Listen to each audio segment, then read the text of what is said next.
So the president of France will not be going to the Winter Olympics in Sochi, and neither will any other top French official.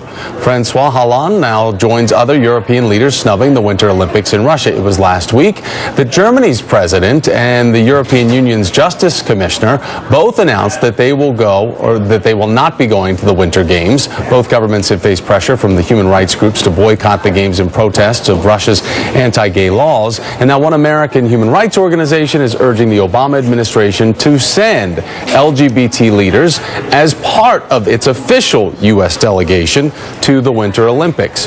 Joining me now is Human Rights First Advocacy Counsel, Sean Gaylord. Sean, it's great to have you here. And your group sent a letter to Valerie Jarrett asking for the administration to send LGBT leaders to Sochi in the official delegation. Why do you think that that's more of an effective approach than what the French government seems to be doing by not sending anybody?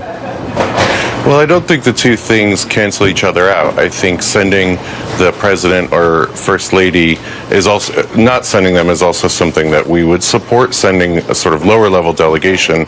But we do think it's very important to have openly LGBT people on that delegation. I think it sends a strong affirming message to Russia and the world about the importance of LGBT people in society.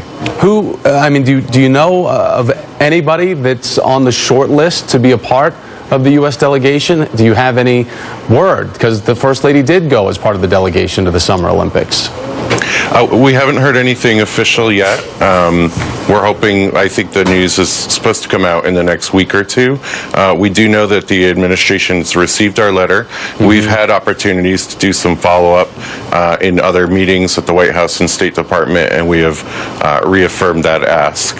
All right, so one of the things, Sean, that we've been covering, certainly in this hour, is what's happening in Russia, what type of homophobia, what type of violence the LGBT community there is facing. And certainly this propaganda law has allowed cover for the type of hostility that certain people have, the homophobia that exists in Russia right now. There's this well-known TV actor in Russia who just last week said this: "I would put all the gays alive into an oven. I cannot be indifferent about it because it is a real threat to my children."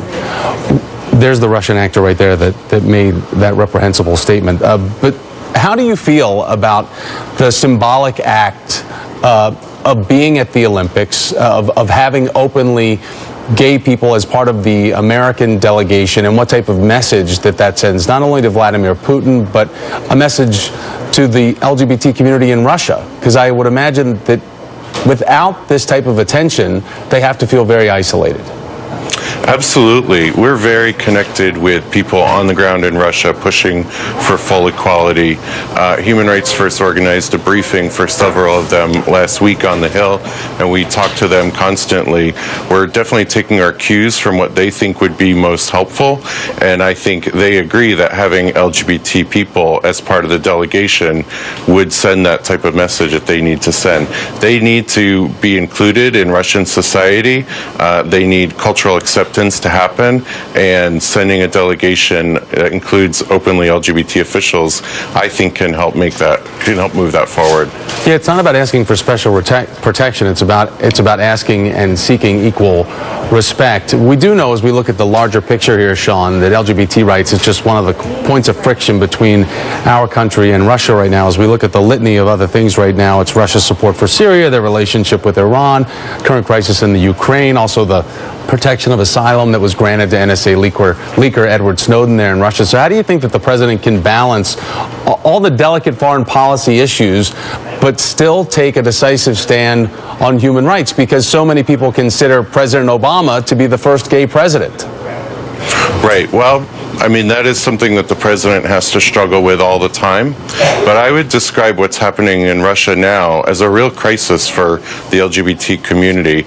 You've seen the stories of young men being lured into situations where they're beaten and assaulted and humiliated on camera. Those perpetrators are known, those videos are shown, and everybody knows who's committing those crimes.